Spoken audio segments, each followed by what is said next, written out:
자, 이교시입니다. 어떻게 쉬는 시간 잘 쉬셨어요? 잘 쉬셔요. 잘 쉬시고 잘 드시고 그래야지 우리 선생님들이 아직 갈 길이 멉니다. 내년도 7월 달에 우리가 1차가 있고 그다음에 9월 달에 이제 2차가 있는데요. 그때까지 건강하게 공부하셔야지 중간에 한 5월 달쯤 돼가지고 아프시면요 1년 농사를 망칠 수가 있습니다. 그래서 복습을 많이 한다.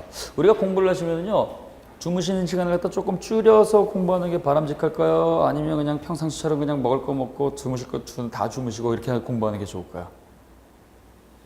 절대로 줄이는 거 아니에요. 공부하기 위해 가지고 내가 계획을 잡았어. 내년에 꼭 붙어야 되니까. 그래서 밤 1시까지는 공부하고 그다음에 새벽 6시에 일어나가지고 아침 또 새벽 5시에 일어나가지고 공부해야 되겠다. 그러면은요 몸이 버티지를 못해요. 안 하던 일을 하면 상태가 안 좋아집니다. 평상시처럼 똑같이 하시는 거예요. 똑같이. 대신 짜투리 시간을 잘 쓰셔야 돼요. 짜투리 시간. 자, 그래서 우리가 전세권을 갖다가 보도록 합니다. 이 전세권인데요. 전세권은요. 요거는 그 대상이 토지를 갖다가 대상으로 할 수도 있고 건물을 대상으로 할 수도 있습니다. 그래서 지상권하고 지역권은 땅에 대해서만 쓸 수 있는 권리인데요. 전세권은 토지를 갖다가 대상으로 토지 전세권 설정할 수 있고 건물을 갖다가 대상으로 건물 전세권을 설정할 수 있는데요. 이걸 일반적으로 전세 산다고 하는 것과 똑같이 생각하시면 안 되는 거예요. 일반적으로 지금 어떻게 살고 계십니까? 그랬더니 지방에 내가 집이 있고 사업을 하기 위해 가지고 지금 서울에 잠시 올라와 있습니다. 그래서 서울에 잠시 동안 전세 살고 있습니다. 이렇게 얘기할 수 있는데요. 거기에서 말하는 전세라는 말은 물권법에서 말하는 전세권하고는 완전히 다른 겁니다. 그래서 우리가 이 물권법에서 말하는 전세권 얘기에서는요. 반드시 전세권 설정 계약서를 써야 돼요. 요 계약서. 계약은 합의죠. 이거 갖다 우리는 교과서라든가 문제를 낼 때는요. 물권적 합의라는 말을 씁니다. 물권적 합의. 그래서 물권적 합의가 존재하고 그 다음에 반드시 전세금을 지급해야 돼요. 전세금. 전세금은요. 계약금과 달리 반드시 현장에서 지급할 필요가 없습니다. 내가 너한테 2억 원 빌려준 거 있지. 네가 나한테 2년 전에 빌려준 거 있어. 근데 그 돈을 갖다가 갚지 말고 전세금으로 돌리자. 이거 가능한 거예요. 근데요. 계약금은요. 현장에서 주고받는 걸 계약금을 원칙으로 합니다. 그래서 전세금은 계약금과 달리 반드시 현장에서 수수할 필요가 없다. 주고받을 필요가 없다. 기존에 돈 받을 채권을 갖다가 전세금으로 대신하는 것도 상관이 없어요. 그래서 전세금을 반드시 지급해야 되기 때문에 전세금이 없는 전세권은 효력 자체가 없습니다. 그 다음에 반드시 등기를 해야 돼요. 등기. 요것이 있어야지만 요 세 가지 요건을 갖춰야지만 물권법에서 말하는 전세권이라는 말을 쓰는 겁니다. 자, 갑이라고 하는 사람이 이렇게 건물 갖고 있고 땅을 갖고 있습니다. 땅 위에 건물이 있는 거죠. 이렇게 을이라고 하는 사람한테요. 내가 건물 빌려드릴게. 건물 빌려 쓸게요. 그래서 건물에 대해서 이렇게 빌려 쓰기로 계약을 합니다. 해가지고 계약서를 쓰고 그 다음에 전세금 3억을 갖다가 지급하고 그 다음에 내가 3년 동안 빌려 쓰겠습니다. 라고 하는 거 3년. 이 전세권이라고 하는 것은요. 우리 민법이 최장 10년 초과를 허용하지 않습니다. 그래서 10년이 넘어가면 10년으로 단축이 되는 거예요. 단축. 그래서 전세권은 최장 10년 초과 금지입니다. 해가지고 10년 범위 내에서 이렇게 빌려 쓰겠다는 기간을 정하게 되면 이걸 전부 다 등기를 해야 돼요. 등기. 그러면 이때 건물에 대해서 전세권을 갖다가 설정한 사람, 건물 소유자를 갖다가 갖고 있는 거니까 전세권 설정자로 부르죠. 설정자. 그 다음에 요 빌려 쓴 사람 있죠? 요걸 전세권자 그러는 거예요. 전세권자. 자, 3년 다 되기 전에 6개월 전서부터 1개월 전까지 더 이상 빌려드리지 않겠습니다. 나가. 그 다음에 나도 빌려 쓰지 않겠습니다. 또는 올려줘. 이런 의사표시가 없으면 자동 연장이 돼버려요. 자동 연장. 자동 연장되는 걸 갖다 우리는 묵시적 갱신이라는 말을 씁니다. 침묵에 의해서 연장되는 거죠. 그래서 이렇게 자동 연장되기 전에 6개월에서 1개월 전에 나가세요. 나갈게요. 해가지고 연장되지 않습니다. 그러면 계약기간이 끝나서 만료가 돼버리면 원상복구해서 건물을 되돌려 줘야 되겠죠. 그죠? 그럼 이때 원상복구해서 건물을 갖다가 되돌려 주고 전세권 등기 말소할 수 있도록 필요한 서류를 갖다가 넘겨주고 얘는 받은 돈 3억 원을 갖다가 되돌려 줘야 돼요. 전세금을 반환해 줘야 됩니다. 전세금을 반환해 줘야 되는데 얘가 물건을 갖다가 되돌려 주고 서류를 갖고 왔는데 전세금을 반환해 주지 않는다 그러면 이 사람은 경매를 할 수 있습니다. 경매. 그래서 지상권하고 지역권은 사용 수익만 하지만 원칙적으로 처분을 못하는 겁니다. 근데 전세권은요, 사용 수익도 하고 계약 기간이 끝났을 때 돈을 못 돌려받으면 빌려 쓰는 사람이 집주인 물건을 갖다가 경매를 할 수 있는 거예요. 그러면 경매를 통해 가지고 자기가 받을 수 있는 전세금을 갖다가 우선 변제받는 거죠. 그러면 집주인 입장에서는 전세금을 갖다가 빼주지 못하면 집을 잃어버릴 수 있죠. 그렇잖아요. 이럴 수 있잖아요. 계약기간 끝났는데 돈을 갖다 못 돌려주면. 그럼 집주인은 이게 편안한, 아주 편리한 제도가 될까요? 불안한 제도가 될까요? 불안한 제도입니다. 우리 선생님이 만약에 전세권 설정자라고 생각을 하시고 계약기간이 끝나서 이 돈을 빼줘야 되는데 이 돈을 내가 지금 현재 주머니에 갖고 있는 사람이 대부분입니까? 없는 사람이 대부분입니까? 없는 사람이 대부분이에요. 그러니까 경매당하게 되면 내가 집을 잃고 쫓겨날 수 있다는 얘기예요. 그래서 집주인은 불안하니까 전세권을 잘 쓴다, 안 쓴다? 안 쓴다. 그러니까 우리는요, 경매를 하지 못하도록 등기를 안 해주는 제도가 있어요. 이게 채권적 전세라는 말을 쓰는 거야. 그래서 공인중개사 사무실에 가가지고 중개사 사장님한테 전세 나온 거 있나요? 이렇게 물어보는 거 있죠. 전세 나온 거 있느냐? 그건 물권법에서 말하는 전세권이 아니고요, 채권적 전세입니다. 그러니까 그 집주인, 집주인 건물주가요, 계약서 쓰죠? 그 다음에 전세금 받죠? 등기해줘요, 안 해줘요? 등기 안 해주죠. 등기를 안 해주는 거니까 이거는 물권이 아니죠. 그러니까 경매를 못 하는 거예요. 그래서 우리가 일반적으로 채권적 전세를 따가 그래서 많이 쓰는 겁니다. 집주인이 경매당하지 않기 위해서. 자, 어쨌든 간에 그거하고 이제 구별을 한 거예요. 등기가 있으면 물권이고 등기가 없으면 이거는 채권적 전세에 불과한 것이다. 그래서 물권법에서 말하는 전세권은요, 계약 기간이 만료가 됐을 때 전세금을 반환받지 못하면 전세권자 빌려 쓰는 사람이 예외적으로 다른 용익 물권과 달리 처분할 수 있는 권리도 갖고 있다. 그래서 전세권은요, 용익 물권인 동시에 담보 물권의 성질을 둘 다 갖고 있는 겁니다. 둘 다. 이게 예외예요. 예외. 이해됐어요? 물권법에서 말하는 전세권이 뭐예요? 계약서 쓸 것, 전세금 지급할 것, 등기할 것, 10년 초과 금지, 이때 빌려 쓰는 사람은 돈 못 받으면 경매할 수 있다. 이 정도만 일단 기억을 하시면 되는 거예요. 자, 그 다음에 담보물권이라고 하는 게 있습니다. 담보물권은요, 채권자가 돈 받을 권리가 있는데 채무자로부터 그 돈을 갖다가 받지 못하면 경매를 할 수 있는 거예요. 경매.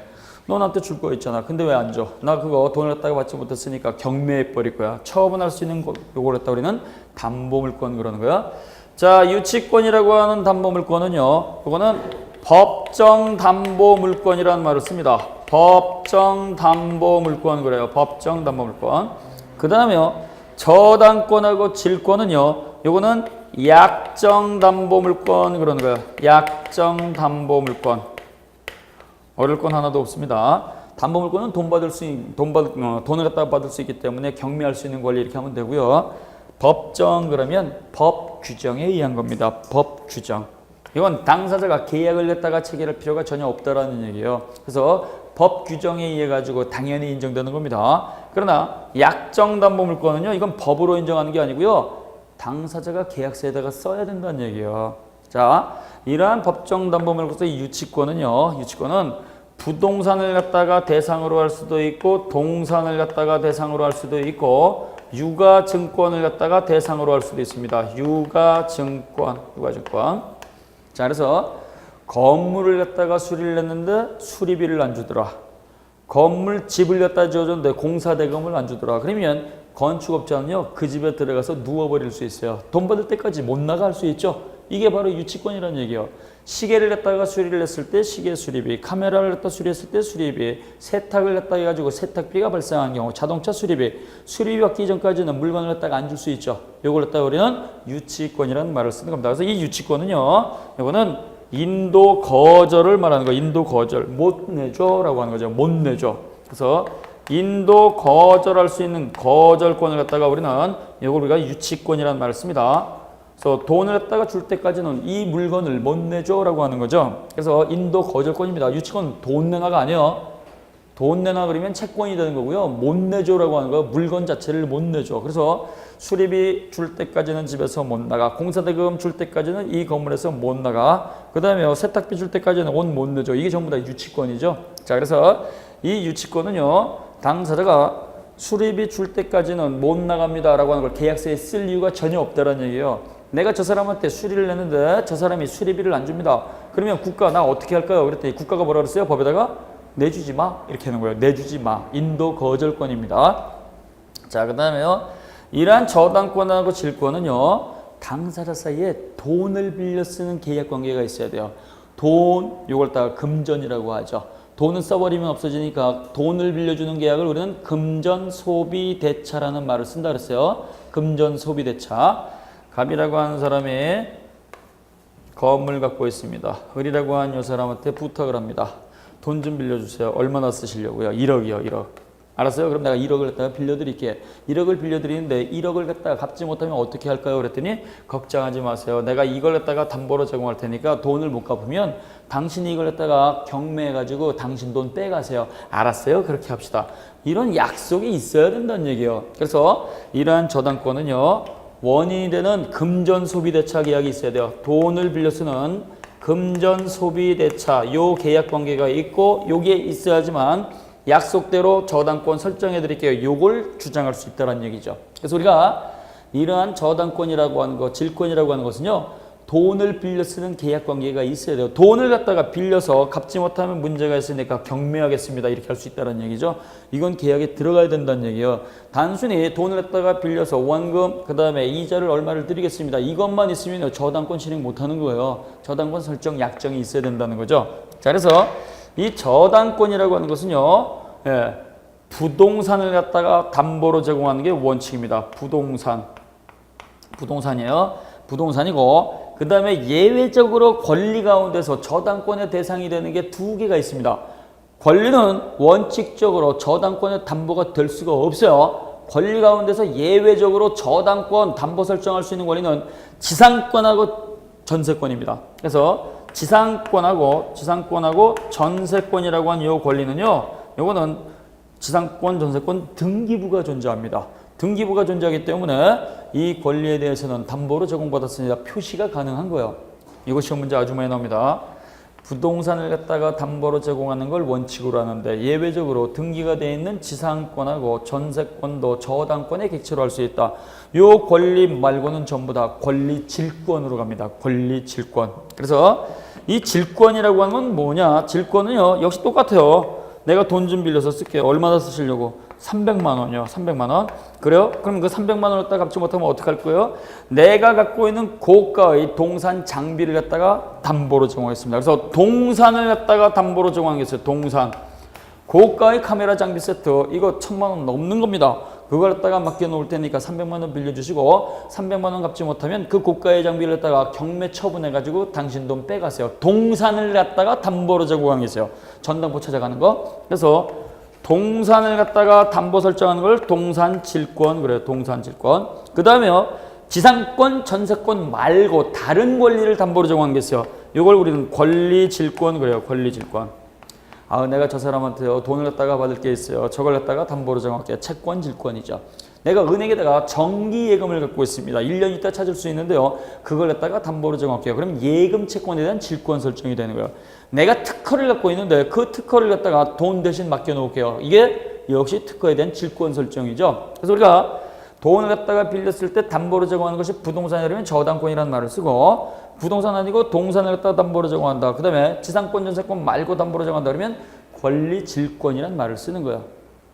그러면 역시 여기서 자, 요 갑이라고 하는 사람이 있습니다. 갑이라고 하는 사람이 물건을 가지고 담보로 제공해 준 사람이죠. 그러면 여기 부동산을 갖다 담보로 정했을 때 저당권 설정자가 누구고 저당권자가 누군지 구별을 하셔야 돼요. 갑이라고 하는 사람은 저당권자입니까? 저당권 설정자입니까? 갑이라고 하는 사람. 저당권 설정자다. 저당권자다. 물건 갖고 있으면 설정자라 그랬죠. 저당권 설정자. 이거요, 시험 한 달 전에 물어보신 사람들이 있어요. 그럼 큰일 납니다.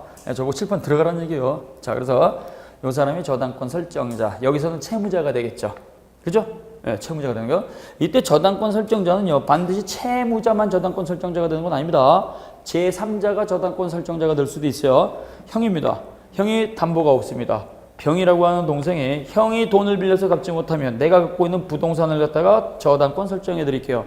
채무자가 아닌 사람, 돈을 빌려 쓰는 사람이 아닌 사람이면 이렇게 맡겨놓을 수도 있죠. 그러니까 저당권 설정자는 채무자가 될 수도 있고 제3자가 될 수도 있습니다. 제3자 동생인데요. 친구가 될 수도 있어요. 그럼 이때 동생이라고 하는 사람은요. 물건을 가지고 보증을 쓴 거죠. 그래서 물건을 가지고 보증 썼다 그래서 물상보증인이란 말을 쓴 거예요. 물상보증인. 나중에 다 나온 단어들이죠. 자, 그래서 물권 공부했습니다. 물권은요. 가지고 있는 것 점유권, 그 다음에 사용수익 처분할 수 있으면 소유권, 제한받을 수 있으면 용익물권, 그 다음에 처분만 할 수 있는 걸 담보물권. 그래서 우리가 점유권, 소유권, 지전, 유저질 항상 기억을 하셔야 됩니다. 고생하셨습니다. 그 다음에 밑에 보면은요, 8번에 채권 이렇게 나와 있습니다. 채권. 이것도 지난 시간에 우리가 간단하게 뜻은 정리했었죠? 네, 정리했어요. 그러나 한 번 해가지고 되는 건 아닙니다. 우리 선생님들이 이 채권, 그 계약의 종류도요, 자주 반복해서 기억을 하셔야지만 우리 선생님들이 편안해질 수 있습니다. 그래서 거기 보시게 되면은요, 채권, 거기는 주로 계약의 종류에 대해서 나와 있습니다. 박스 안에 보시게 되면 이러한 채권은요, 갑이 을에 대해서 일정한 행위를 갖다가 요구할 수 있는 권리인데요, 주로 계약을 통해서 발생하는 게 대부분이라고 그랬죠. 우리 민법 채권법에는요, 15가지 종류의 계약이 있다고 그랬습니다. 채권법에 아예 15가지 종류의 계약의 이름을 붙였다고 그랬어요. 법전에 그 계약의 형태가 있다고 그래서 이걸 또 우리는 전형계약 이렇게 불렀죠. 전형계약을 또 다른 말로 뭐라고 불렀어요? 유명계약. 이름이 있다라는 얘기예요. 법전에 이름이 붙여져 있는 계약이죠. 그러나 우리는 계약자의 원칙이 적용되기 때문에 15가지 계약 말고 반사회 질서에 해당하지 않으면 계약을 아주 많이 만들어낼 수 있습니다. 이게 물권과의 차이점이죠. 물권은 당사자가 못 만들어요. 그러나 계약은 당사자가 사회 질서만 위반하지 않으면 자유롭게 만들 수 있습니다. 그래서 법전에 그 형태가 없는 계약을 우리는 비전형 계약 이렇게 부르죠. 비전형 계약. 비전형 계약은요, 법전에 이름이 없다 그래서 무명 계약이라는 말을 쓴 거예요. 무명 계약. 자, 이런 채권 계약은요, 15가지 가운데서 재산적 권리를 갖다가 넘겨주는 계약이 있죠. 재산적 권리를 갖다가 넘겨주는 거, 매매 계약이 있습니다. 매매 계약. 그 다음에 교환 계약이 있었어요. 교환 계약. 그 다음에 증여라고 하는 계약이 있습니다. 자, 그래서 매매는요, 대가를 갖다가 반드시 뭘로 지급한다? 돈으로 사고 파는 걸 갖다가 우리가 매매라는 말을 씁니다. 그래서 매매 계약은요, 반드시 금전으로서 대가를 갖다가 지급하는 계약이에요. 파는 사람을 갖다가 매도인, 사는 사람을 매수인 그러죠. 그래서 이때 매매의 대상이 되는 것은요, 자기가 갖고 있는 물건 권리를 매매할 수도 있고 타인의 물건 권리도 매매할 수 있고 현재 존재하지 않은 장래의 물건도 매매할 수 있다는 거 꼭 기억을 하셔야 돼요. 내가 땅 샀어. 6개월 있다가 건물 갖다가 완공하는데 그 건물 네가 살 테냐? 그거 내가 살게. 미리 계약할 수 있다라는 겁니다. 물권하고의 차이점이죠. 그래서 우리가 소유권의 대상이 되는 것은 현재 존재하는 물건을 갖다가 대상으로 하는데 매매의 대상이 되는 것은요, 현재 존재하지 않는 것도 매매의 대상이 되고 타인의 물건, 타인의 권리도 매매의 대상이 되는 겁니다. 따라서 매도인, 매수인 사이에 대가를 지급해서 유상계약이고 쌍방의 의무를 부담하는 쌍무계약인데 대가는 반드시 금전으로 지급한다. 금전입니다. 금전, 돈이 아니고 돈이 아닌 걸로 지급하면 뭐라고 불러요? 교환. 돈이 아닌 걸로 지급하는 게 바로 교환입니다. 내가 가지고 있는 X라는 토지하고 당신이 가지고 있는 Y 토지를 갖다가 서로 바꿉시다. 이게 교환계약이죠. 교환계약. 역시 그 물건으로서 대가를 갖다 지급했으니까 이것도 유상계약이고 쌍방의 의무를 부담하는 쌍무계약이 되는 거예요. 쌍무계약. 그 다음에 증여라고 하는 게 있습니다. 증여는요, 공짜로 주는 거죠. 그래서 증여는 언제나 무상입니다. 언제나 무상해요. 공짜로 주는 건 일방적 행위다 그러면 안 된다 그랬어요. 내가 당신한테 공짜로 드릴 테니까 받으시겠습니까? 라고 청약을 하고 네, 감사합니다. 그래서 승낙이 있을 때에만 증여가 성립하는 것이지 공짜로 드릴 테니까 받으세요 그랬더니 뜻은 감사하지만 못 받겠습니다 그러면 증여는 성립하지 않습니다. 그래서 증여는 일방적 행위가 아니고 계약이라는 걸 꼭 기억하시고 증여는 언제나 무상입니다. 의무가 있을 때는 부담 있는 증여, 부담 있는 증여도 언제나 무상이라 그랬어요. 자, 그 다음에요, 빌려주는 계약이 있어요. 빌려주는 거. 빌려주는 계약을 또 우리는 대차계약 그러죠. 대차. 이 대차계약은 세 가지가 있어요. 임대차라고 하는 게 있고, 임대차. 그 다음에요, 사용대차라고 하는 게 있고, 사용대차. 그 다음에요, 소비대차라고 하는 게 있어요. 소비대차. 자, 임대차하고 사용대차가 있는데요. 임대차, 이거는 뭐예요? 반드시 사용대가를 지급하는 거예요. 공짜로 빌려 쓰는 게 아니고 돈 주고 빌려 쓰는 게 임대차예요. 그래서 내가 당신의 건물 갖다가 빌려 쓰고 한 달에 100만 원 드릴게요. 그러면 부동산 임대차. 공원에 가가지고 자전거를 갖다가 1시간 빌려 타면서 3천 원 드릴게요. 그러면 동산 임대차. 그래서 임대차는 대가를 주고 공짜로 빌려 쓰는 게 아니고 돈 주고 빌려 쓰는 게 임대차고 부동산이 될 수도 있고 동산이 될 수 있습니다. 그래서 임대차는 언제나 유상입니다. 따라서 이때 사용 대가를 갖다가 뭐라고 부르냐? 사용 대가를 차임이라고 부르는 거예요. 차임. 자, 그다음에요. 사용 대차는 공짜죠. 언제나 무상입니다. 언제나 공짜로 빌려 쓰는 거예요. 아유, 요즘 사업이 안 되셔가지고 소문을 갖다가 들었는데 갈 곳이 없으시다면서요. 아유, 딱하게 됐어요.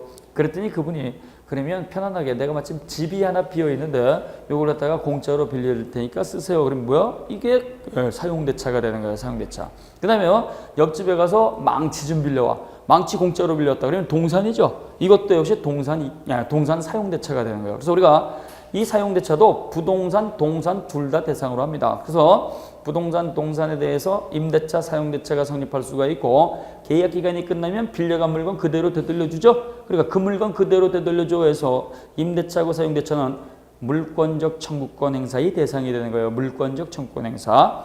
근데요, 소비대차라고 하는 게 있어요. 소비대차는 뭐냐면 소비물을 빌려주는 거죠. 소비물. 그래서 소비대차는 소비물을 갖다가 빌려주고 소비물이라고 하는 것은 써버리면 없어지는 물건을 말하는 겁니다. 써버리면 없어지는 물건. 갑이 을에게 물건을 빌려줬는데 을이 그걸 써버려가지고 갑에게 되돌려주는 건 다른 걸로 바꿔서 되돌려주겠죠. 가장 대표적인 소비물이 바로 금전입니다. 돈. 갑이 을에게 돈을 빌려주면 을은 그 돈을 썼을 것이고 그 돈을 그대로 되돌려준 거 불가능한 거니까 다른 돈으로 되돌려주죠. 그래서 소비물을 빌려주는 거. 이걸 우리는 소비대차 그래요. 그래서 금전, 돈이 가장 대표적이기 때문에 소비대차 그러면 금전 소비대차가 대부분입니다. 돈을 빌려주는 금전 소비대차인데요. 이때 돈을 빌려주게 되면 이자 내놔 그러면 이자부 소비대차. 이자가 붙어있다. 붙어있다를 부자를 쓴 겁니다. 이자가 붙어있다 그러면 이자부 소비대차. 이자가 없다 그러면 무이자부 소비대차. 그래서 소비대차는 이자가 있느냐에 따라서 유상이 될 수도 있고 무상이 될 수도 있다는 거죠. 자, 그래서 여기 임대차, 사용대차, 소비대차는 전부 다 빌려주는 계약인데요. 임대차에 있어서 빌려주는 사람을 임대인, 빌려 쓰는 사람을 임차인, 사용대차에 있어서는 사용대주, 그 다음에 사용차주, 그 다음에 소비대차에서는 소비대주, 소비차주 이렇게 부르는 거예요. 대자가 있으면 빌려주는 사람, 차자가 있으면 빌려 쓰는 사람입니다. 자, 그 다음에 자신의 개인적 능력을 갖다가 제공하는 계약이 있다고 그랬죠. 능력. 이 능력을 갖다 제공하는 계약은요. 고용계약이라고 하겠습니다. 고용계약. 그 다음에요. 도급계약. 그 다음에 위임계약이 있고 임치가 있고 그 다음에 현상광고가 있고 현상광고. 그 다음에 하나가 추가가 돼가지고 여행계약이라고 하는 것이 작년도부터 법전에 들어왔어요. 자, 그래서 이렇게 고용, 도급, 위임, 임치, 현상광고, 여행계약. 요거는 개인의 능력을 제공하는 거예요. 사고 파는 것도 아니고 권리를 넘겨주는 것도 아니고 빌려주는 것도 아니잖아요. 고용계약은 어떤 계약이라고 그랬어요? 사장님하고 근로자가 월급 받고 일하는 계약이죠. 그래서 사장님하고 근로자가 월급 받고 일하는 계약을 고용계약이고 따라서 월급이 요건이죠. 월급. 따라서 이 월급을 갖다가 받는 것이 고용계약이기 때문에 월급을 한 푼도 안 받고 일하겠습니다라는 고용계약은 무효인 계약입니다. 그래서 고용계약은 언제나 유상이 되는 거고 그래서 이 월급을 갖다가 법에서는 보수라고 말합니다. 보수 지급을 요구하는 거. 보수 지급. 사장님을 뭐라고 불러요? 사용자. 그 다음에 고용당한 사람을 갖다가 뭐라고 불러요? 피용자. 뜻만 하시면 돼요. 그 다음에 도급계약. 소장님 되시면 엄청나게 중요한 계약이라고 그랬습니다. 자, 그래서 이 도급계약이 있는데요. 도급계약은 어떤 계약이냐? 완성시켜주는 계약이에요. 완성시켜주는 거. 그림을 갖다가 그려주세요. 그림 완성시키는 거죠. 김치찌개를 갖다가 주문을 했을 때 식당 주인이 찌개를 갖다가 요리를 완성하는 것도 일종의 음식물 도급계약입니다. 아파트 외벽을 갖다가 도색을 해주세요. 도색! 그러면은 그 업자가 와서 도색 완성을 시켜주죠. 이것도 역시 도급계약입니다. 집 지어주세요. 역시 집을 완성시켜주는 거죠. 자, 그래서 완성시켜주는 계약을 갖다가 도급계약이라고 하는데요. 주문한 사람을 도급인이라고 불러요? 수급인이라고 불러요? 주문한 사람. 해주세요. 이렇게 주문한 사람. 도급인.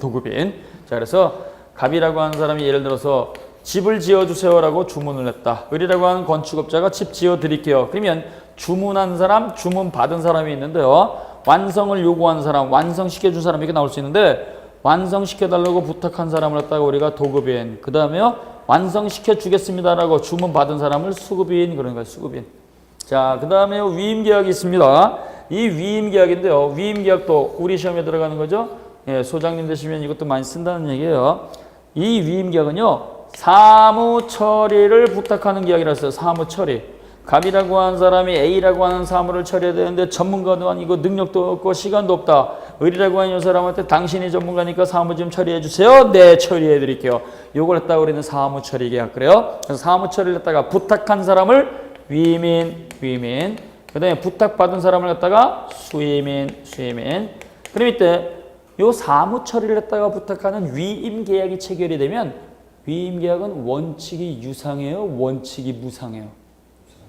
원칙이 무상이라고 그랬어요. 유상 아닙니다. 사무 처리를 부탁하겠습니다. 네, 처리해 드릴게요. 여기 돈 달라는 의사표시가 없죠. 그러니까 위임 계약은 원칙이 유상이 되면 안 돼요. 원칙은 공짜로 해주는 게 원칙이고 예외적으로 처리는 해드리지만 나도 먹고 살아야 되니까 돈 좀 주세요라는 특약이 있을 때 예외적으로 유상이 되는 거예요. 자, 그 다음에요. 임치입니다. 임치는 어떤 계약? 보관시키는 계약이에요. 보관시키는 계약을 했다고 그러는 임치라는 말을 씁니다. 은행에다가 돈 보관할게요. 예금이죠. 그래서 예금도 임치 계약입니다. 그 다음에 내가 기르고 있는 반려동물을 갖다가 한 달 동안 동물병원에다가 보관 좀 시키겠습니다. 이것도 임치 계약이죠. 창고가 비어 있으니까 창고를 빌려 쓰겠습니다. 이것도 임치 계약이죠. 친구야, 네가 내 자전거 좀 갖고 있어. 이것도 임치 계약입니다. 친구야, 돈 갖고 있어. 그러면 소비 임치란 말을 쓰는 거예요. 자, 그래서 우리가 보관시키는 계약을 갖다가 전부 다 임치란 말을 써요. 보관시키는 거. 예를 들어서 갑이라고 하는 사람이 창고를 갖고 있는 창고업자, 을이라고 하는 사람이 창고를 빌려가지고 물건 좀 보관시킬게요. 네, 보관하세요. 이렇게 임치 이야기 있게 되면 보관 맡은 사람이 있고 보관시킨 사람이 있어요. 보관 맡은 사람을 갖다가 우리는 수치인, 보관시킨 사람을 갖다가 임치인. 그래도 지난번에 한번 듣고 나서 또 들으시니까 이제는 쉽죠? 이렇게 되는 거예요. 처음 오신 분들은 이게 무슨 소리지? 이렇게 하실 수가 있는데요. 한 번 듣고 두 번째 들 때 또 다르죠. 세 번째 들 때는 어떻게 돼요? 그거 안 해도 되는데 이런 생각까지 드는 거예요. 그래서 사람들이 한 번 듣고 두 번 듣다 보면 어떻게 돼요? 한 번 치라면 그 피막이 얇잖아요. 두 번 치라면 두꺼워지고 세 번 치라면 어떻게 돼요? 맨질맨질해지잖아요. 그래서 우리가 적어도 세 번까지 반복을 하시면요. 우리 선생님들이 민법이 나중에는요. 민법 때문에 살아났습니다. 그러실 거예요 아마. 거짓말 아닙니다. 자, 그래서 보관시키는 계약 갖다 임치라고 하고 보관 맡은 사람을 수치인. 그래서 동물병원장 뭐요? 수치인. 예. 은행 뭐요? 수치인. 근데 창고업자 수치인. 그다음에 현상광고라고 하는 계약이 있습니다. 현상광고는 뭐요? 현상광고 계약 이렇게 부르는데요. 현상광고는 현상금 지급 계약이에요. 현상금 지급. 신창원이가 탈옥을 냈습니다. 신창원이의 소재를 갖다가 알고 신고해 주시면 현상금 2천만 원 드릴게요. 신춘문예의 계절이 왔습니다. 우리 신문사에다가 원고를 갖다가 작성해서 주시면 등수를 매겨서 현상금 드릴게요. 우리 강아지가 탈출을 했습니다. 강아지 붙들어 오면 30만 원 드릴게요. 현상금 거는 거죠. 이게 전부 다 현상 광고 계약입니다. 현상 광고 계약. 그 다음에요. 여행 계약. 돈 많으니까 여행 많이 다니죠. 이 여행 계약이라는 조문을 했다가 왜 넣어놨느냐. 이게 없으니까 예전에 어떻게 돼요? 여행업자가 횡포를 많이 부리잖아요. 그것 때문에 넣어놓은 것이 바로 여행 계약입니다. 뭐 별로 어려운 건 없어요. 여행 계약이 하나 만들어졌다 이렇게 하시면 되고요. 그 다음에 기타 계약이 있어요. 기타 계약. 권리를 이전해 주는 것도 아니고 빌려주는 것도 아니고 능력을 제공하는 것도 아니고 그래서 이 구별 기준에 들어가지 않은 기타 계약은 크게 세 가지가 또 있죠. 화해 계약이라고 하는 게 있고 그 다음에 조합 계약이라고 하는 게 있고 종신정기금 계약이 있습니다. 화해 계약, 그 다음에 조합 계약. 그 다음에 종신정기금 계약. 이런 계약이 있는데요. 어떤 계약이냐. 화해, 말 그대로죠. 화해는 쌈박질하는 거예요. 분쟁을 종료하는 거예요. 분쟁 종료하는 거예요. 그래서 합의각서 주고받는 계약이다 이렇게 하시면 돼요. 합의각서 주고받는 거. 그래서 제가 죽을 죄를 갖다가 저질렀는데요. 저를 용서해 주시면은요. 제가 모든 걸 다 이렇게 물어드릴게요. 경제적 손실, 그 다음에 정신적 충격에 대한 위자료까지 다 물어드릴 테니까 법원에 가가지고 민사상, 형사상 책임 묻지 말아주세요. 알았어요. 물어주면 내가 그렇게 할게요. 해가지고 합의각서 주고받는 걸 뭐라고 한다? 화해 계약이라고 하는 거예요. 화해 계약은 법원 판사의 판결문이 존재하지 않습니다. 그러나 판결문은 없다고 하더라도 당사자가 분쟁을 종료하는 약속을 한 거니까 판결은 없다고 하더라도 각서대로 이행하지 않으면 강제 집행을 바로 할 수 있다는 게 특징이죠. 그 다음에요, 조합이라고 하는 게 있어요. 조합 두 글자가 나오면 뭐요? 계약입니다. 그러나 조합에다가 이름을 붙여가지고 노동조합, 농산업, 협동조합, 조합에다가 이름을 붙이면 그거는 계약이 아니고 단체, 사단법인이 되는 거야. 그래서 조합이란 두 글자가 나오면 뭐요? 계약이에요. 어떤 계약? 동업하는 계약입니다. 동업. 그래서 동업합시다. 법을 뭐라 그랬을 때는 우리가 동업이라는 말을 갖다 많이 쓰는데요. 법에서는 조합이라는 말을 쓰는 거예요.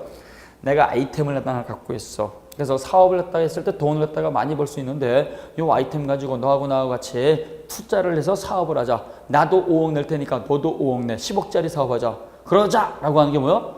동업을 요청을 하고 청약, 그 다음에 거기에서 승낙을 했으니까 이게 계약이잖아요. 그래서 요걸 갖다 우리는 법에서는 조합계약이라고 부른다. 그래서 이 동업하면 크게 망한다는 요것은요, 계약서에 불과한 거니까 다른 사람이 봤을 때는 얼마를 갖다가 가지고 사업을 하는지 드러나질 않습니다. 그래서 나중에 망했을 때는요, 채무 초과가 있을 때는요, 그걸로 끝나는 게 아니고 내 전 재산을 갖다가 다 꺼집어내야 돼요. 그래서 이러한 조합계약은 무한 책임이 적용된다는 걸 꼭 기억을 하셔야 돼요. 그래서 무한 책임이 적용되기 때문에 동업을 하다 크게 망한다 이 말은요, 그 투자한 금액뿐만이 아니고 집 재산, 전 재산을 말아먹을 수 있다는 얘기예요. 그러나 이 무한 책임에서 벗어나기 위해서는 뭘 해야 되느냐? 법인 단체를 설립한다 그랬죠.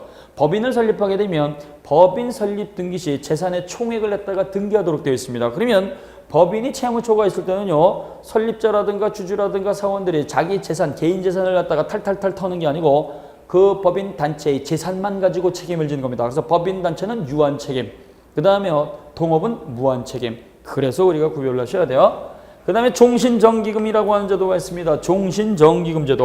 종신, 그럼 뭐요? 돌아가실 때까지.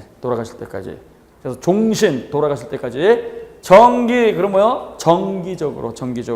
금, 돈을 주는 거죠. 그래서 돌아가실 때까지 정기적으로 돈을 갖다가 지급하는 계약을 종신정기금 계약이라는 말을 씁니다. 독일법을 수입을 하다 보니까 그냥 영문도 모르고 그냥 무턱대고 좋은 제도가 있는데 끌고 들어온 게 바로 종신정기금입니다. 청년기, 장년기 열심히 돈을 갖다가 버셨는데 그걸 갖다가 멋대로 낭비하지 마시고 경제력, 능력이 없을 때 노년기가 됐을 때 국가 또는 기업체에다가 맡겨놓으면 원금에다가 이자를 붙여서 되돌려 주겠습니다라는 계약이 종신정기금 계약. 뭐하고 똑같다 그랬어요? 국민연금. 국민연금법, 특별법이 있으니까 민법, 일반법 안 쓴다 그랬죠? 그러니까 개정이 되면 이거 없어질 법 조항이에요. 이거. 해서 물권하고 채권까지 이렇게 다시 한번 정리를 했습니다. 왜 그러느냐? 그냥 물권 채권으로 8개 나오니까 8개씩 나오니까 40천을 버릴 수가 없잖아요. 그 다음에 이제 보면 9번에 보면 지식재산권 이렇게 나와 있습니다. 지식재산권을 갖다가 우리는 또 다른 말로 무체재산권, 그 다음에 예전에는 지적재산권 이렇게도 불렀어요. 지식재산권이 뭐냐면 머리로 만들어낸 권리입니다. 창작물이죠. 정신적 창작물. 우리가 특허도 존재할 수가 있고 발명도 존재할 수 있고 소설도 있고 그 다음에 음악 작곡도 있고 컴퓨터 프로그램도 있고 실용신안도 있고 디자인도 존재하는 겁니다. 그래서 우리가 이렇게 머리로 창작을 해가지고 다른 사람들이 생각해내지 못한 걸 갖다가 내가 먼저 만들어낸 걸 우리는 지식재산권 이렇게 부르는 거예요. 지식재산권은요, 물건이 아닙니다. 권리입니다. 그래서 우리가 시험 문제 이게 나왔어요. 컴퓨터 프로그램도 민법상 물건이다. 이렇게 문제가 나왔습니다. 컴퓨터 프로그램은요, 머리로 창작해낸 거니까 이거는요, 권리 그 자체이지 물건으로 취급하지 않습니다. 무체라는 말은 형체가 없다는 얘기잖아요. 컴퓨터 프로그램을 개발을 했을 때는요, CD에다가 복사도 할 수가 있고 컴퓨터 디스켓이라고 하는 게 예전에 있었는데 디스켓에다가 담을 수도 있고 압축해가지고 파일로 전송할 수도 있었죠. 그러니까 이러한 정신적 창작물은요, 담는 그릇에 따라서 모양이 각각 제각각이라는 얘기입니다. 그러니까 정해져 있는 틀이 있어요, 없어요? 정해져 있는 틀이 없어요. 그래서 지식재산권은 물건으로 취급하지 않는다. 권리 그 자체이다. 그 다음에 16쪽에 보시면 준물권 이렇게 나와 있습니다. 준물권이 뭐냐? 물권에 준하는 권리입니다. 물권에 준하는 권리. 물권은요, 현재 존재하는 물건을 대상으로 하는 거예요. 근데 준물권은 지금 현재 내가 물건을 가지고 있지는 않습니다. 그러나 물건을 가지고 있지는 않은데요, 지속적으로 계속적으로 방해받지 않고 물건을 갖다가 취득할 수 있는 권리가 있어요. 그게 광업권하고 어업권입니다. 자, 국가로부터 허가받은 사람이 땅 속에 있는 석탄이라든가 금이라든가 이 감추어진 미채굴 광물을 캐낼 수가 있는데요. 이 광물, 따라서 석탄을 갖다가 지금 갖고 있는 건 아니지만 미래, 장래, 나만 채굴할 수 있는 거죠. 그러니까 이걸 갖다가 물권과 비슷하게 물권에 준해서 인정한다는 얘기예요. 어업권은요. 바다를 갖다가 경계를 갖다 정해가지고 여기서부터 여기까지 나오는 수산물은 내가 가져가겠습니다. 그러니까 이것도 지금 수산물 자체를 갖고 있는 게 아니고 수산물을 미래에 계속적으로 가져갈 수 있는 권리죠. 그러니까 또 방해받지 않을 수 있는 물건에 관한 권리와 비슷하게 취급하겠다는 겁니다. 그래서 우리가 물권은 현재의 물건을 갖다가 대상으로 하지만 주물권은요. 앞으로 지속적으로 계속 취득할 수 있는 권리를 보장해 준다는 거예요. 그 다음에 11번 인격권 이렇게 나왔습니다. 인격권. 자, 거기 보면 인격권이란 생명, 신체, 자유, 명예, 정조, 성명 등과 같이 권리의 주체가 되는 사람과 분리할 수 없는 인격적 이익의 향수를 내용으로 하는 권리이며 향수는 누린다는 뜻이죠. 이것을 갖다가 가져갈 수 있는 권리 이렇게 하면 돼요. 일신전속적 지배권으로서의 성질을 갖는다. 일신전속적 지배권 괄호 쳐놓으시고 자, 그래서 거기 인격권이라고 하는 것은 생명, 신체, 자유 등등등 이걸 갖다가 일신전속적으로 가져갈 수 있는 지배권이다. 무슨 뜻인지 이해가 되세요? 복잡하죠? 이거는요. 이렇게 우리는 복잡하게 할 필요가 없어요. 이거는요. 제가 혼자서 공부하시는 분들 책을 많이 읽으라는 의미에서 독학하시는 분들에서 이렇게 써놓은 거고요. 학원에 오신 분은 이렇게 이해하는 게 아니고 내가 나에 대해서 가지는 권리 이렇게 하시면 되는 거예요. 내가 나에 대해서 가진 걸 갖다가 우리가 뭐라 불러요? 인격권. 우리는 살아서 태어납니다. 태어나게 되면 다른 사람이 절대로 나를 갖다가 방해받지 못하게 할 게 있어요. 그게 내 생명, 내 신체, 내 얼굴 초상, 내 이름 성명, 명예 이러한 것들은요. 다른 사람이 방해하면 돼요, 안 돼요? 안 되는 거예요. 내 생명은 어느 누구도 방해하면 안 되는 것이고 내 신체도 어느 누구도 방해하면 안 되는 것이고 내 명예도 방해하면 안 되는 거죠. 그러니까 이걸 갖다가 다른 사람이 간섭하지 못하니까 나만 쓰는 거니까 지배권이에요. 이거 양도하면 돼요, 안 돼요? 생명을 양도한다, 이름을 양도한다, 말도 안 되잖아요. 그러니까 양도하지 못하는 거니까 그 사람한테 붙어 있는 거죠. 그래서 전속적 권리라는 말을 쓰는 거예요. 일시는 그 사람 개인이죠. 자, 그래서 인격권이 뭐예요? 그렇게 복잡한 건 너나 읽어보세요 라고 한번 우리가 읽어보는 거예요. 읽어보고 인격권은 뭐예요? 내가 나에 대해서 가지는 권리입니다. 그걸로 끝나는 거예요. 그러니까 생명 침해가 있다면 그 즉시 불법행위, 신체 침해가 있어가지고 장애를 입었다 그러면 그 즉시 불법행위, 내 이름 성명 명예를 갖다 침해했다 그러면 뭐예요? 그 즉시 불법행위가 되는 거죠. 그래서 일신전속적 지배권이다. 자, 그 다음에요 12번에 보면 사원권이라고 하는 게 있어요. 사원권은요 사단법인 구성원인 사원의 자격에서 주장할 수 있는 권리입니다. 사단법인이라고 하는 게 있고 재단법인이라고 하는 게 있습니다. 이거 전부 다 우리 시험범위에 들어가는데요. 사단법인은 사람의 집단을 말하는 거예요. 얼마나 부르기 좋게 만들어서 사람의 집단이니까 사단 그러는 거예요. 사단. 그럼 재단법인은 뭐예요? 재단법인은 재산의 집단이죠. 내가 토지를 갖고 있어요. 내가 자수성가해가지고 진짜 힘들게 돈을 많이 벌었어요. 근데 내가 한이 있어요. 돈이 없어가지고 공부를 못한 한이 있어가지고 내가 그 재산을 갖다가 돈 없는 가난한 학생들을 위해서 재산을 내놓겠습니다. 그러면 장학금 지급이라고 하는 일정한 목적을 위해서 재산을 내놓은 거죠. 그래서 일정한 목적을 위해서 내놓은 재산의 집단을 갖다 우리는 재단법인이라고 불러주는 거예요. 구호기금으로 내놓겠습니다. 그 다음에 연구기금으로 내놓겠습니다. 치료기금으로 내놓겠습니다. 여러 가지 목적으로 재산을 내놓으면 그건 내놓은 재산만 있는 것이지 사원이 없습니다. 그래서 사단법인에만 사원이 있고 재단법인에는 사원이 없다는 걸 꼭 기억을 하셔야 돼요. 재단법인에는 내가 내놓은 재산이 있습니다. 재산만 있는 것이지 그 재산을 갖다가 사원들이 관여하는 게 아니잖아요. 그래서 사단법인하고 재단법인 이렇게 둘로 나누는데 사단법인 구성원인 사원의 자격에서 가질 수 있는 권리, 사원으로서 가지는 권리를 사원권 그러는 거예요. 사원권. 그래서 거기 사원권은요. 두째 줄에 보시면 공익권이라고 하는 게 나와 있죠. 공익권. 공익권 괄호 쳐놓으시고. 이 공익권이라는 글자가 있는데요. 공익권은요. 단체를 위해서 주장할 수 있는 거예요. 단체를 단체의 목적 달성이죠. 셋째 줄 중간에 보면 콤마 올챙이 다음에 중간에 자익권이 보이죠. 자익권 괄호 쳐놓으세요. 그래서 이 자익권은 뭐예요? 사원 자신의 이익이죠. 그래서 공익권은 단체를 위해서 주장할 수 있는 권리, 자익권은 사원 개인의 권리입니다. 개인의 권리. 그래서 그 관원에 보게 되면 자 공익권이라고 하는 것은요 결의권이 있고 그 다음에요 거기 소수사원권이 있고 그 그 다음에 시설물 또는 설비 이용권이라고 하는 게, 거기 뭐요? 거기 업무 집행권 이렇게 나와 있죠? 그래서 거기 결의권, 소수사원권, 업무 집행권 이런 걸 갖다 우리는 공익권이라고 하는데요.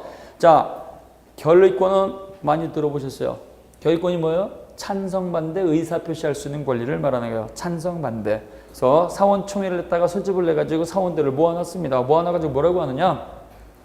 우리 사단법인에서 요번에 필요해가지고 땅을 갖다가 사는데 이 땅을 사도 될지 안 사도 될지 찬성 반대를 갖다가 한번 해보겠습니다. 토론을 거쳐가지고 자, 다 들으셨으니까 요거 사는 거 찬성하시는 분, 사는 거 반대하시는 분, 찬성 반대 의사 표시할 수 있는 걸 갖다 뭐라고 한다? 결의권. 또 다른 말로 의결권 이렇게도 불러요. 결의권, 의결권 다 같은 말입니다.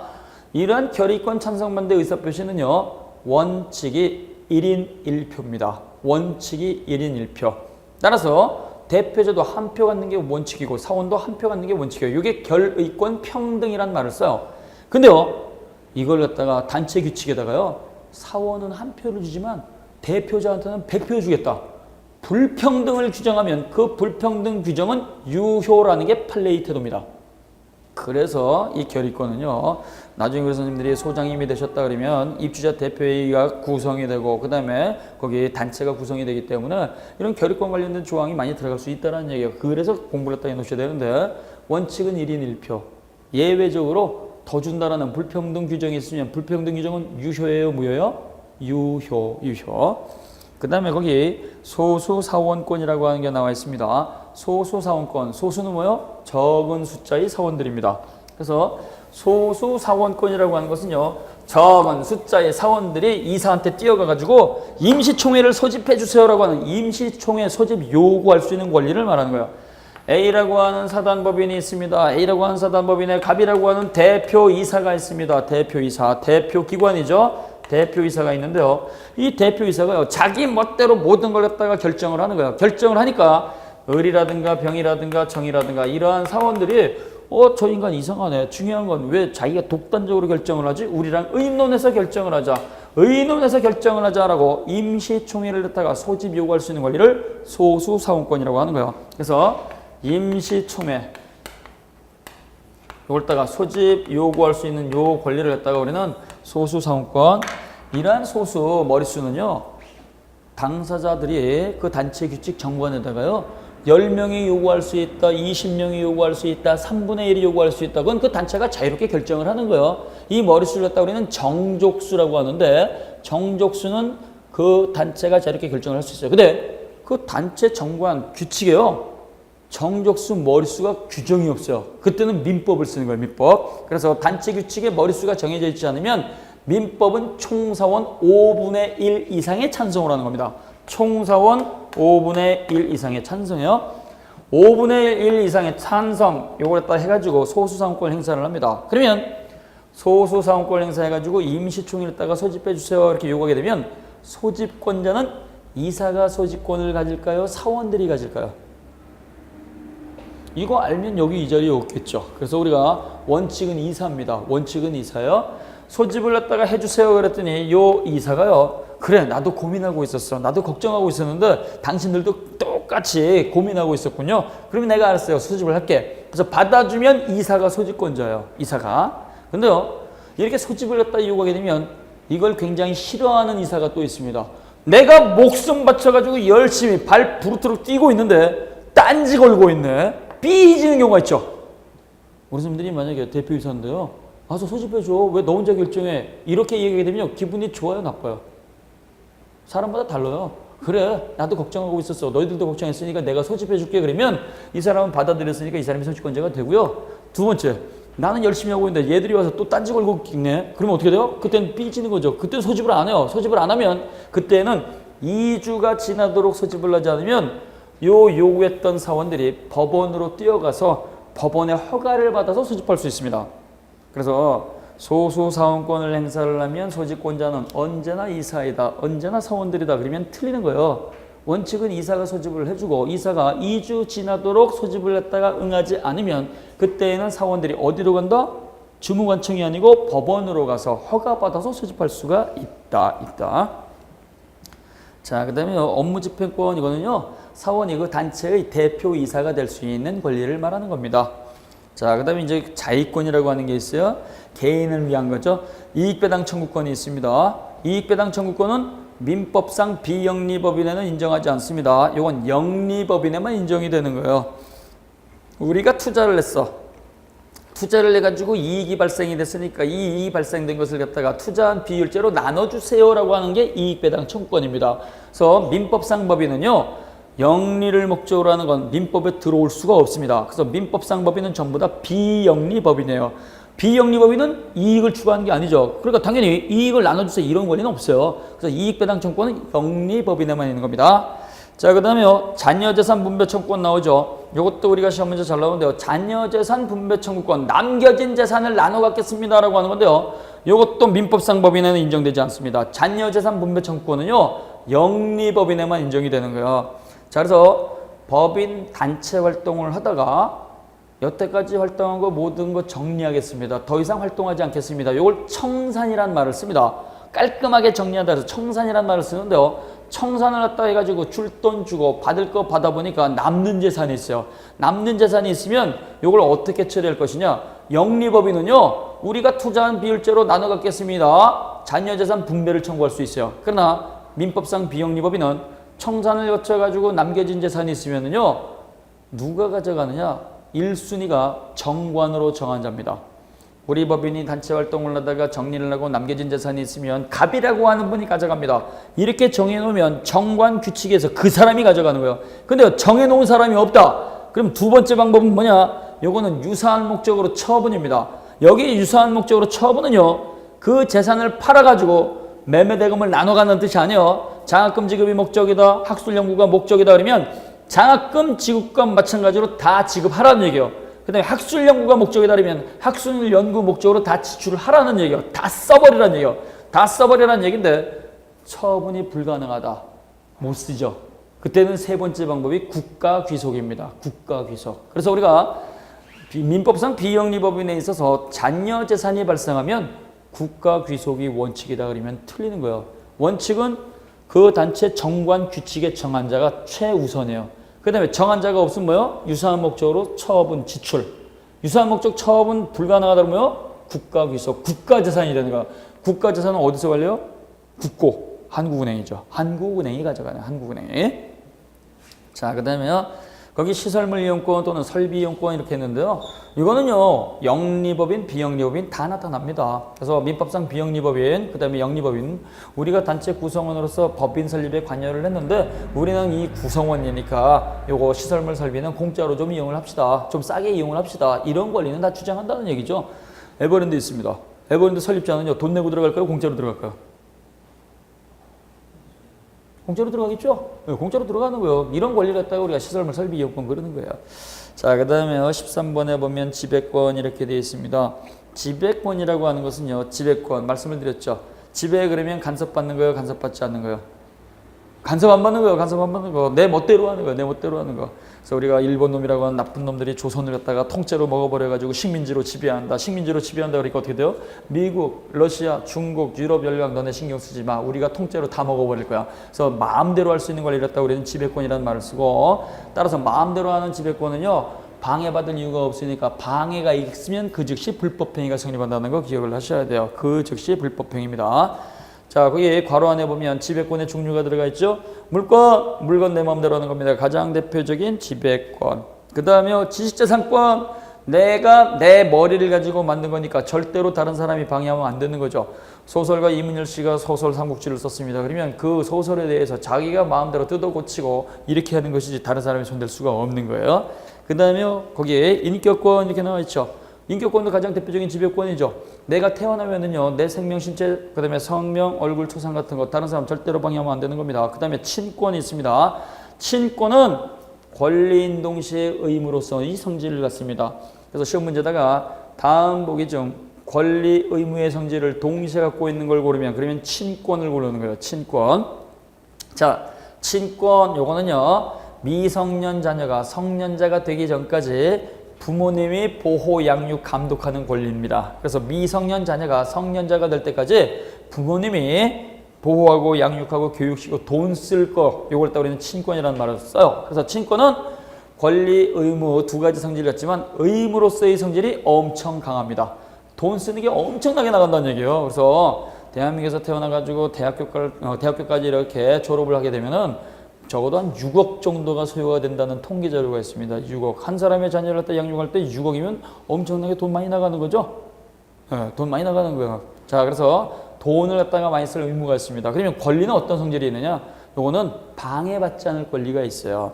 자, 갑과 을 두 부모님이 병이라고 하는 요 미성년 자녀를 다 양육하는데요. A라고 하는 사람이 두 분 부모님은 자녀를 왜 그렇게 양육합니까? 그럼 뭐라 그래요? 신경 꺼. 이렇게 할 수 있죠? 방해받지 않을 권리를 했다고 그러는 친권이라는 말을 쓰는 거예요. 친권. 자, 질문입니다. 21세 대학생 갑에게는 친권자로서 부모님이 있다.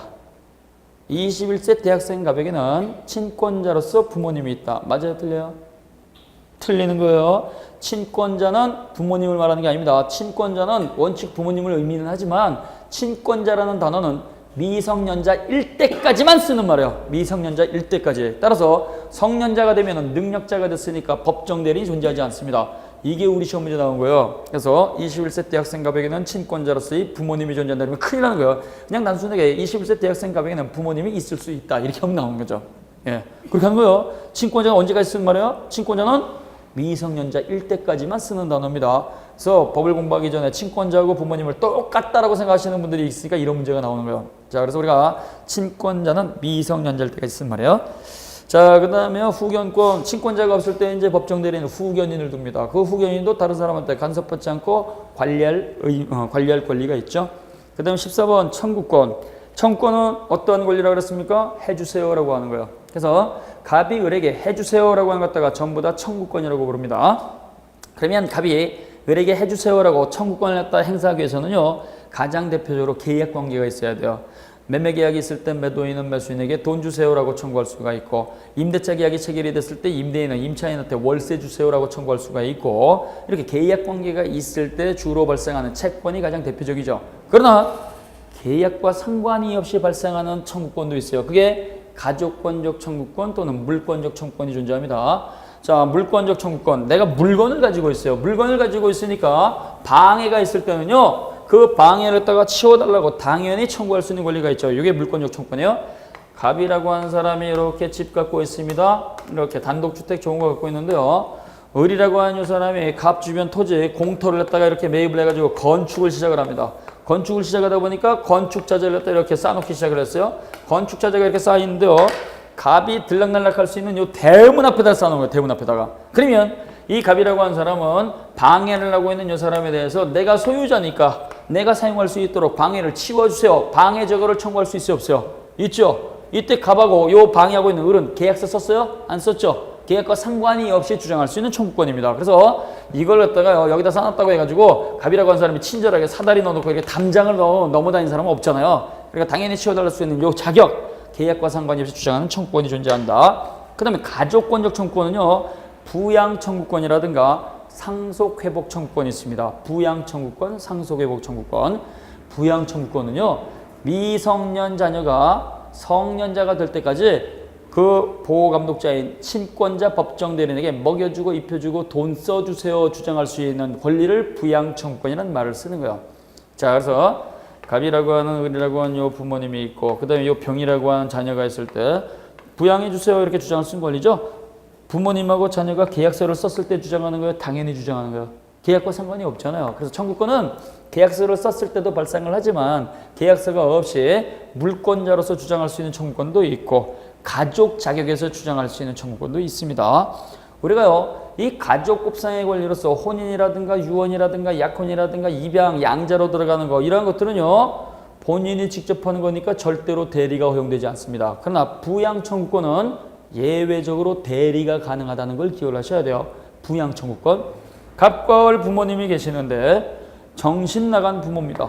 요즘 부모 가운데 부모 같지 않은 부모들이 많이 나오죠. 요즘에 제일 무서운 게 누구예요? 중2 여학생이에요.